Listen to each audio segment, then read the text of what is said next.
like you see it now. I mean, you open the newspaper and there you have it. But it's not just sort of what you see. It's the way that what you see is written about, right? Because you read any newspaper in Western society, right?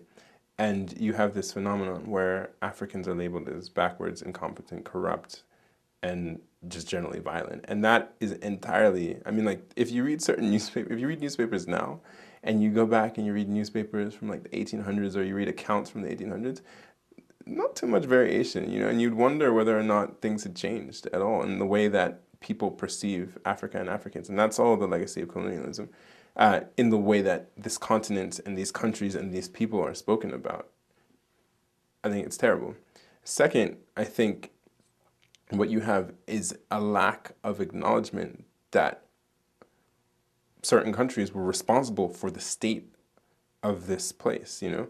I think one has to be very careful when talking about it, because the images that we see of Africa are so ingrained in our minds are of this place that is terrible, like hell on earth.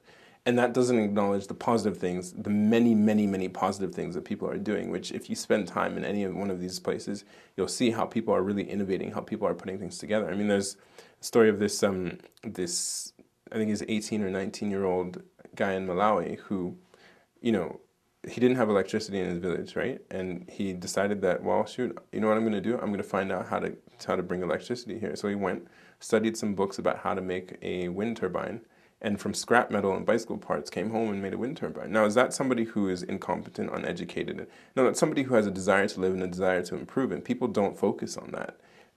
I think that's a problem. I think also people don't realize, you know, to go back to the other point that I was making, just how much of an impact that the interaction with Europe, the interaction with other, has had on Africa and the different populations, different peoples. I mean, you know, you look at coming to society, extracting all you can, destroying the fabrics that existed before, the social fabrics that existed before, and just basically taking what you can take, getting what you can get.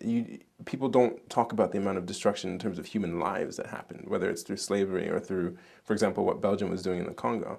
The fragmentation of society that happened after that destruction of human life, you know, and then all we get now when you read the newspaper is, oh well, you know, these people they've been killing each other from time immemorial. That's what they do. That's how they behave. That's how they are. They're just savages, and there's nothing we can do to help them. Not acknowledging that, like, look, you know, if you hadn't come in here and set this person against that person, if you hadn't, for example, what happened in Nigeria in Igbo culture, if you hadn't elevated certain members of society or fragmented the traditional system of government, then you might not have the situation that you have right now. You know, I think that we forget that when people talk about Africa and colonialism and its impact on Africa. That's past. I mean, the argument that people make now is that, well, you know, like independence, a lot of these countries have been independent since the 1960s. They haven't put things together. And it's like, well, hold on, let's talk about what independence means, right? What's independence in an era where you're beholden to one of two superpowers, right? What is independence when these superpowers are supporting people against the will of the people, right? And then now they turn around and blame you for not being democratic. Oh, you guys don't understand democracy. You'll never understand democracy. It's not that people don't understand democracy. It's that, look, we've been trying. Like, we want this system. We want to have a say. We want to have a voice. But some outside influences support people who will not allow us to have that voice. You know, I don't see how you could be anything but super frustrated and angry if that's the situation. You're working towards something, and somebody is undermining that something you're working towards at the same time while telling you you're not working hard enough. You're like, I don't know what to do. I really don't know what to do. You know, so I think there's a lot. I mean, I think that the fact that that the world really doesn't acknowledge how bad and how detrimental colonialism was, that people don't really try to explore it, you know, in popular media and news articles, that it's just kind of glossed over as this thing, you know, that it means that we'll never really come to an understanding of what that does and how not to have that happen again.